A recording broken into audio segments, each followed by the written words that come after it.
Hello, Deja. How are you? I'm doing really well. How are you? Great. It looks like you're in a sunny, cheery place. Yes, I am. I'm in the Forest Preserve, one of my favorite places to be. Oh, awesome. Well, maybe you could tell me where are you located and maybe introduce your Yeah, full so name and where you're located. It's uh, of course, of course. Yeah, so I'm Dejanera Hartsfield. Also go by Deja Hartsfield. I am located in Naperville, Illinois, which is a suburb right outside Chicago. And I have grown up here my whole life. Um, but hopefully planning to spread my wings a little bit more and venture out to visit other places. But because I but because I've grown up here, one of my favorite places is, like I said, being outside, being in nature, being around trees and forest preserves. So it's an honor to have this conversation with you while being in one of my favorite places. well, this is exciting because this is really the first video podcast that I am trying, and I'm excited about that. So, this will be a new adventure. And Yay! luckily, we have a great sound person, Ben, who helps with any of the issues we might come up with, like the wind, right? So, Exactly. Great.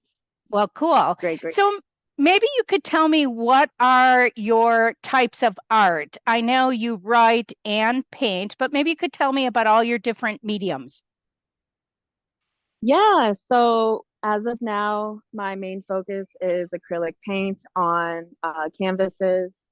Um, I have been, that's been my main source of expressing myself for a few years now.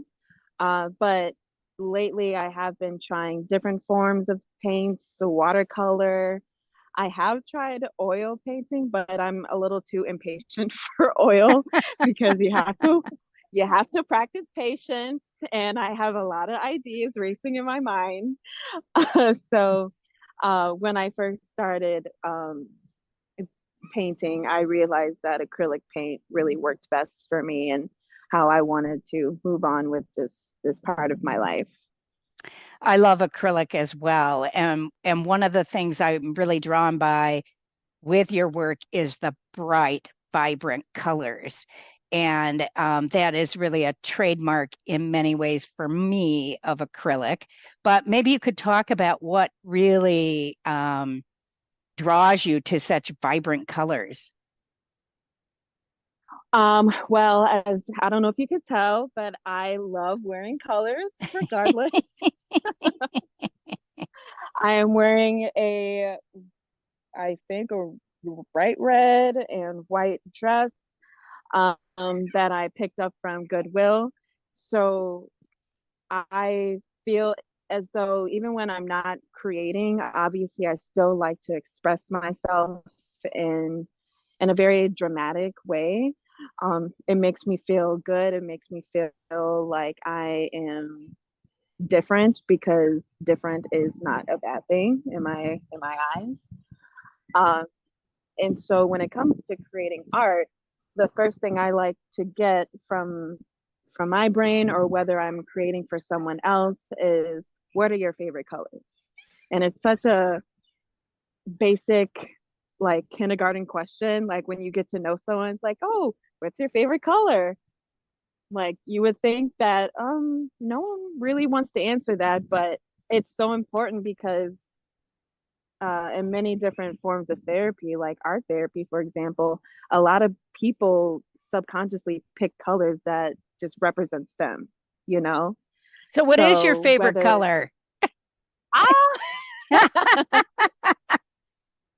well, my favorite color is yellow. Oh, yellow. My favorite color is behind you, green. Oh, yes. We love the greens, we love the yellows, we love the pinks, even neon. I'm all about it. Despite of how blends in with any of the colors, even if it turns out a little funky. I'm like, you know what? It is what it is. And I love Actually, it. that's my very favorite color, chartreuse. Oh, that's a pretty color. It's I yellow love and that. green. Yeah, I like that. Yeah, that Uh, is my favorite. I'm drawn right away to it. I know, and I see you're wearing red glasses, and I was so tempted to. I also have a pair of red glasses, like big, bold with white polka dots on them. Ooh, But fun. I was thinking like, no, I'll just trim it down just a little bit Well, because but I am in black and white though. the contrast. There's a, we love contrast as well. Well, what I would love to do is talk about your piece in the shallot called Hummingbird. And I'm going to have you describe it for those that cannot visually see our. So we'll have both the audio podcast, but maybe you could describe the piece, but I am going to hold it up for folks. And we will Yeah, also have it on our website. But maybe you could talk about this piece for everyone. sure, of course.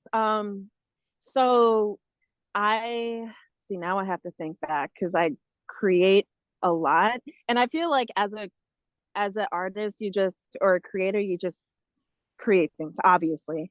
And so my timeline is a bit skewed with the pandemic. So I think I Also, created that. everybody is, right?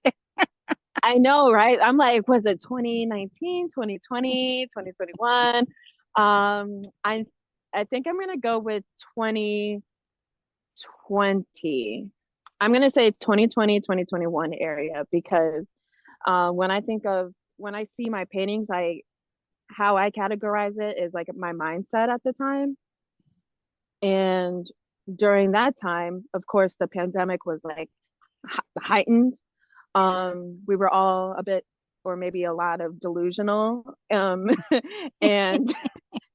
just trying to find ways to keep our mind grounded and stuff. And I actually created that one for a friend of mine that I went to undergrad with. Shout out to Augustana College. Ah, Um, and um, she's one of my good friends, and she has been supporting me in this journey. And so she's like, "Hey, I would love an art piece." I said, "Great, okay." We set up our FaceTime so I could take some notes. One of the first questions I asked, "What are your favorite colors? Um, what what themes of your life really speaks out to you? What do you enjoy doing? What are you passionate about?" So unfortunately, I'm the kind of person, if you work with me, I will be hitting the hard questions. I'll start off with what your favorite color is, and then I'll jump to what's your purpose? Like, good thing this is me asking you, right? right? So, She told me a little bit more about her adoration for nature. I believe she lives in the West Coast, so mountains, nature, flowers, hummingbirds. It reminds her of her sisters. So I think at that time, once again, I said, what can I do to get some inspiration? Come outside. And even when I was setting up for this conversation, right when I was setting up everything, I heard a hummingbird, which oh, is wow. insane. Yeah. I'm so serious. And I dropped my bag and I said, "Well, hello to you too. Nice to meet you." Well, I love hummingbirds this time of year. Have you ever heard of a columbine flower? Sort of has a bad I name have. now, but we have some right outside our porch, and the hummingbirds come, and especially this time of year, are collecting their nectar. And one thing I really noticed about your piece was the hovering of that hummingbird. And that right away took me to every experience I've had with a hummingbird, watching and just amazed at how they can stay still. And so maybe you could talk a bit about it. Was that really intentional? Were you thinking about that? Sort of, um, sort of, kind of. I like. I try my best to keep the themes that the person wants. And so of course I thought, obviously I'm going to create hummingbirds. I believe she has three sisters, so I put a total of three hummingbirds. But the whole, but yeah, the whole concept of continuing to, I don't know, do quote unquote do your job in nature, which is for hummingbirds. I don't know what their purpose is, unless it's to um make noise and beautiful noise on trees and stuff and look gorgeous. Um, they have their system in place in nature, and they do what they do, and they're still, and they're always. It seems like they're always around when you don't really notice it. Like I said, right when I was getting prepared for this conversation, I heard a hummingbird. So it's almost like I wanted to put some some aspects of like spirituality into it with nature and allowing the person to feel themselves when they look at the painting. So it's like a mixture of everything. Well, one of the things I really love about your pieces is you can really see the brush strokes on the background, and then it really makes the object you're focused on pop and Mm-hmm. really stand out. Do you have a piece with you right now that you have? I do. I actually brought everything that I have not sold yet. I have the other art piece that was submitted by the Layered Onion. Uh, And so maybe a quick description for those who are just listening to the audio. sure, this is the one that it's see, it's always hard when you have the art piece and you try to describe it. It's like, oh, what is it? I don't know. It just is. um, but basically, it is in my eyes, it's a woman, but it really could be anyone. A person, the face, a background that is pure red. The face has multiple colors, so it's kind of like have you what is the word like the thermo something like like when the body is radiating heat, you can see different Oh, like the patterns like red, yeah, yellow. Yeah, yeah, yeah. yeah, exactly. So it kind of Hmm. reminds me of that because like in the center we have like some energy on her nose. At the top, there's more yellow because in my mind, I think a lot, and that's where a lot of my ideas come in. You know, towards the eyes, there's like blue and purple because your girl is tired. You know what is so funny is I have a walking partner. We've walked for a long time, but she used to tell me always that my house was radiating red. If they did the thermal from above, mine would be red I because there was so know. much going on. Yeah, exactly. But once again, it's like despite of everything that you feel inside, whether it's yellow or purple or blue or a mixture of um, yellow and green, um, I feel as though that piece in particular with the red background, it helps stay keep me grounded when I look at it. Hmm. Like I said, despite of everything that's going on in the body, energy flowing from the top of our head to the bottom of our toes, when like for example, like when I'm outside, I am here, I am grounded, everything's okay, everything's still. I really could have added some other colors in the background, but I felt like that would have been too much. And I really wanted the emphasis to be on the person's face. Well, I Um, also think the brush strokes, once again, make the face and the leaves pop, mhm. and what the vine is the vine connecting? the person back to kind of being grounded? Oh, yeah. You know what? I didn't even consider that, but sure. Well, they say art is an Absolutely. interpretation, right? Exactly. Yes. So, um, if people look at my work, I'm always adding flowers.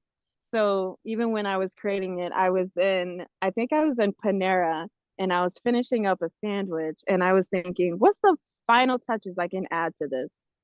Oh, we'll just bring it back to what I know best, what helps ground most people, nature, flowers. Hmm.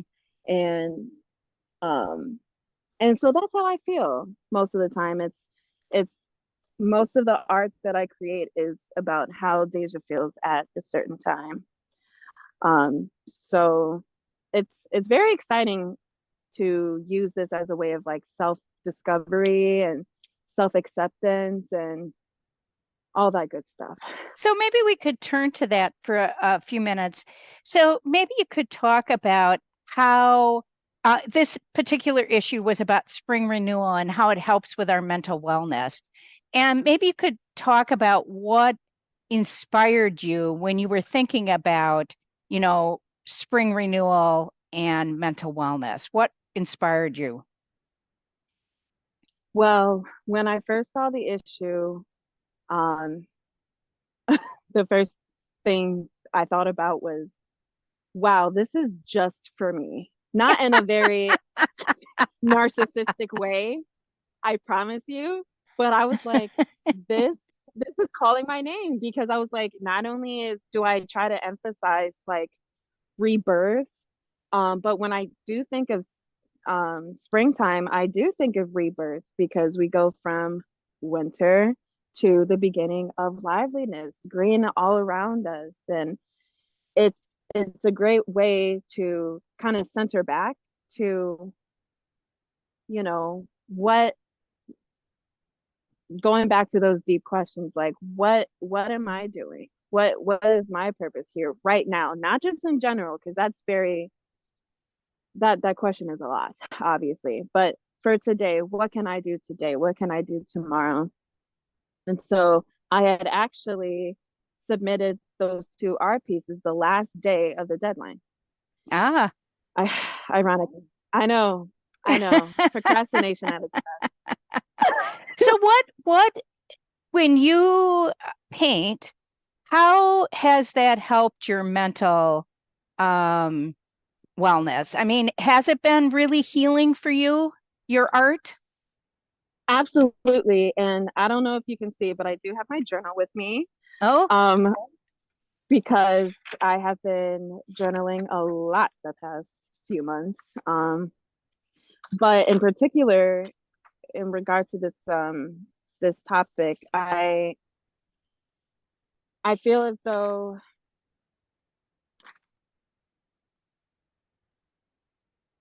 feel as though healing itself, I was just having this conversation with a friend the other day. Healing itself is very scary. It's intimidating. It's I don't know if I can say a curse word or two in this podcast, go but for it.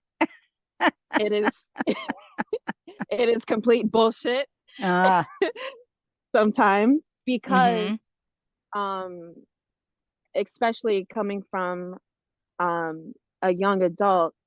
I'm 27 years old and there's been a lot of buzzwords surrounding mindfulness, spirituality, healing, meditation. And sometimes I'm like, what does that even mean? Even when I'm creating, it's like, yeah, I try my best to stay present and think of the process of painting so I can incorporate that into my everyday lifestyle, like patience, really. Um, but most sometimes I'm like, what am I even doing with this painting? What is it going to look like? Is the person going to like it? Am I going to like it? Oh, like all these intrusive thoughts that are extremely common um, for a lot of people. And I just asked myself the other day while I was trying to prepare for this conversation, I thought, this is kind of dark, but I said pain and suffering comes no matter what. So, what is the goal? If it's going to happen, regardless of even if we try our best and we feel okay, it's still going to happen. So, when it comes to themselves, what's the point? And that question itself actually inspires me to keep the process going, because I'm thinking, oh, I make a tree. I'm thinking, okay, my intrusive thoughts come in. What's the point? I'm gonna try to answer my own question. Let's keep going. I'm gonna draw some flowers now. I'm gonna put some birds. I'm still thinking, what's the point? What's the process like? What's going on? Until, and this usually happens until one day, or when I'm like almost done, it kind of just clicks and I realize I'm done with an art piece. Like I never know when it's going to happen. I don't know if it'll look like what I thought it was going to look like in my brain. I just kind of know. And sometimes I can feel it too. So I really try my best to keep that mentality when I create for myself, and especially for other people, because now money is involved and that can be complicated. So, do you Um, use your journal to capture thoughts that end up on the canvas? yes, most of Oh, the time, yeah. yes. Okay. Um, That's really powerful. That's really powerful. I have an art piece here that Oh, is wow. a lot. I'll just say that. There's a lot going on. This is something different that I've created. It's more abstract.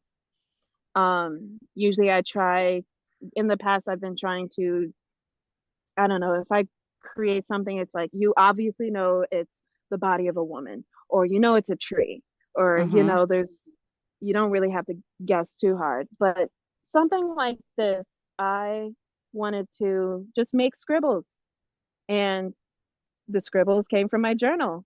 And I remember I was just scribbling out of frustration one day, and I said, you know what, I'm gonna try painting those scribbles, see how that turns out. And so there's different patterns in the painting. There's different waves. Um there's just everything is different. It doesn't look like something. It looks like something from a dream, which is from your imagination. And on this piece, I have different sayings that keeps me grounded. Is you are here at the very top. I have protect your energy. I have, and I'm sorry, I really don't, I try not to curse too much, but it just came out in this piece. I said, chill the fuck out in the yellow space. Um, I said, anxious and brave as fuck. And one more, I said, remember to not give a shit. You And know, I think, yeah. my first reaction to that piece is, and this maybe is, maybe it's odd or whatever, but I um, know somebody that has Crohn's, a chronic, and it right away made me feel like that's what their system is like, and even your words really just spoke to all of that, and just dealing with chronic illness. And chronic illness right away brings you back to mental health, because it is just Mm-hmm. really hard when you're in pain all the time to just move a foot forward. And I love the idea of, okay, the way you said you were thinking, well, just keep going, keep painting, keep doing something. Mm-hmm. It really is kind of, Absolutely. just muddling through. Absolutely. I I recently heard a quote from another podcast, and it said the process or the lifestyle of quote unquote healing from consequences and living with mental or emotional issues is more of the integration of or the components of like applying different lifestyles to oneself if you can. Emphasis on if you can, Right, because most of right, the sometimes you just can't. right, right. Or there's lack of resources or lack of support. But it they said when you're dealing with healing or trauma issues, it can be easy to feel like you'll never get better because the prescription is as painful as the diagnosis itself. And so as we're getting healthier, quote unquote, we may not be experiencing the benefits for a while, the benefits of feeling good, feeling happy. Everyone likes a happy person, I guess, because that makes you more approachable, you know? No one wants, Sometimes. I know, right? Yeah, exactly. Like that's what the world, that's why if you are listening to this, I'm using quote like quotation Yeah, marks yeah, yeah, a lot because I'm like, apparently the benefits, you know, as I'm realizing, especially the past few years, um, this whole healing process is more difficult than I've ever thought it would be because I have been listening to those buzzwords and going on social media and saying all you got to do is once again meditate, be still, love yourself. Oh, I really wish it's that easy. I really yeah, wish if it was, I applaud you with all my right. heart. Kudos to you, really. But And as it's we no know, shade. right, right. And there should be no shame. And that's one of the real purposes of both the shallot and the layered onion is sort of tackling the stigma because there's nobody who isn't touched in this entire world by either their own mental health challenges or family members or colleagues, friends. Everybody is touched in some Mm-hmm. way. And I think there was a real, for so long, a real push to sort of just, put it to the side or find a fast fix like meditation or whatever. And I do think in the last since the pandemic, there has been a recognition, maybe a little bit, there's still a long way to go, but a recognition that it's a broader issue. Absolutely. Absolutely. I like I said, I'm from Naperville, and if anyone knows about the city of Naperville, it is predominantly white population. And I grew up here, and so I always felt like an outsider, and I didn't know how to fit in that sense. People would question me if my blackness, my authenticity. But now as an adult, I'm thinking, okay, they were perceiving me as something that I am not based off of what they have seen on television and social media or whatever it is. And so actually since that moment, I kind of promised myself put to accept discomfort. Um, I didn't know what I wanted to do for the rest of my life, so why not leave the country, you know? So, um, I that's how I really my art really exploded because that was the most uncomfortable I've ever been. Um, I studied Spanish, but I wasn't too fluent. I was uncomfortable. I was away from my family. I was alone in one country. It was the strangest thing. But 6 months after being there, it finally hit me like the process of creating art. It's like, oh, I know when I'm done. It hits you. That moment, I realized when I'm in South America, specifically Uruguay, I'm like, you know what? People are going to see me as how they see me. They will perceive me how they perceive me. I will get looks no matter what, whether I wear my afro out, whether I wear my funky glasses or I wear some cool colors. I still think I'm fantastic. Um, I just had to make sure I don't bring that energy with me. And it was tough. It really, I really bet. was because I thought, yeah, I thought, I'm like, well, maybe there is something wrong with me. But no, no, no, no, no. So when I when I started my business and just growing that, and I saw the layered onion on social media, ironically, I was like, oh, okay. What a cool organization. I like the vibe. I like the mission. Checked out the website and I thought this is exactly the kind of community I want to be a part of. And for a long time, I didn't know if there was any community like that where I could integrate mental health and art unless you were an art therapist. Right, And, right. Yeah. Well, you I know, do have a question. I have many questions, but we're probably getting close to time. I And know. one of the things that I do want to talk, I know you work with neurodivergent folks. And have you used art in some of your work?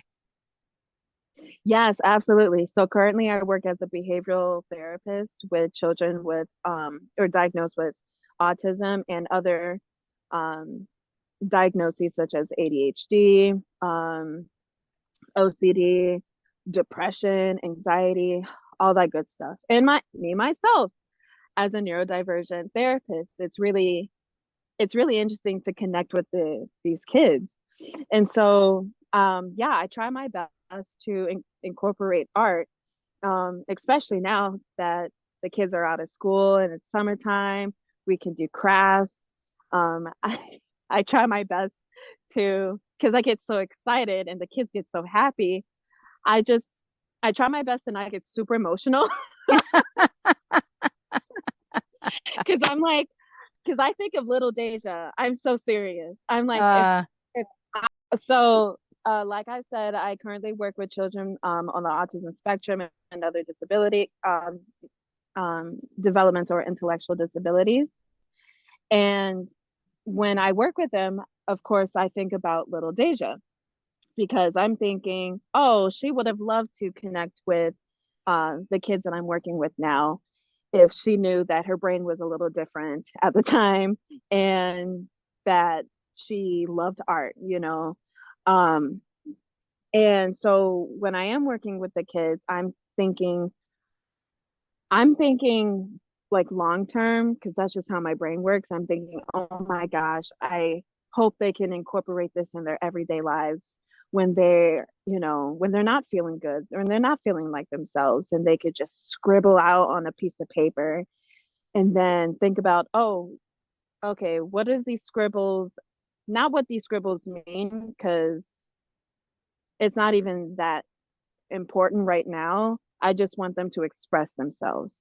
I want them to think, oh, although I'm scribbling, this is still okay. It's okay this is how I feel.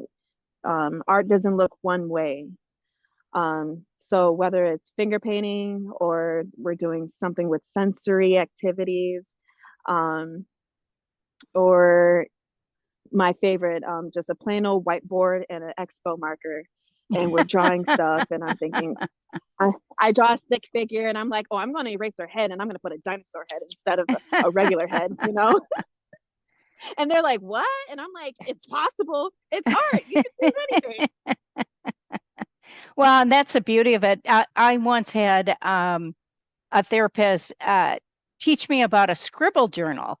And I had never had that. And the whole idea that you could scribble and then turn it and then use the colored pencils or whatever to find shapes that you didn't even know were there is it's such a wonderful tool when you're sort of out of sorts.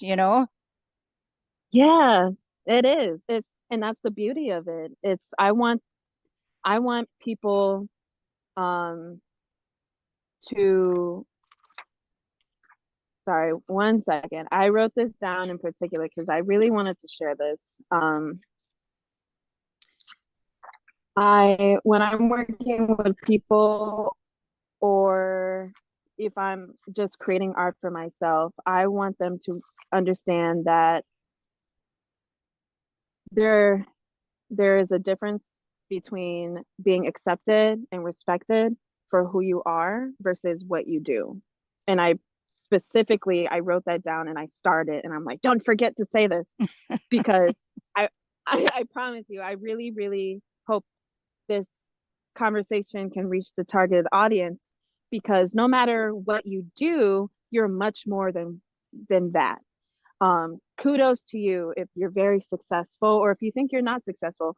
At the end of the day, you are who you are and you're still here and you're still beautiful. And those are the things I try to incorporate in my art and myself. And um I'm just now transitioning from like poetry to just writing.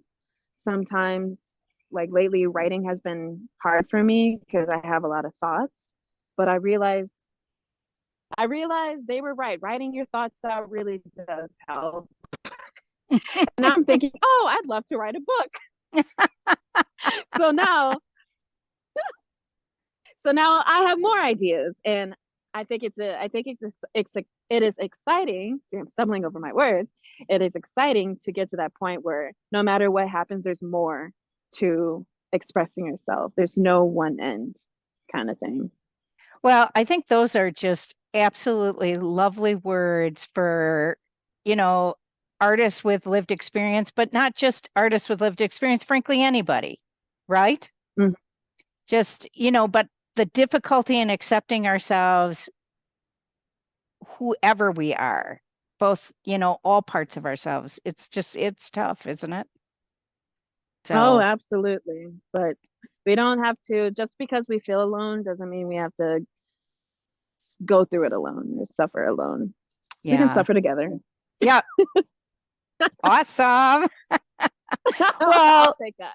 yeah. Well, thank you, Deja. It was so exciting to talk to you. And I, I enjoyed all the variations of green. You right now have like almost like a halo over you from the sun coming over the trees. So cool. Hey, thank you. Thank you Yeah. so much, Linda, for having me. And I really appreciate this opportunity and allowing me to express myself. And sorry if I overtalked. I can do that sometimes. Oh, heavens, that's the best. All right. Well, thank you. I really appreciate it.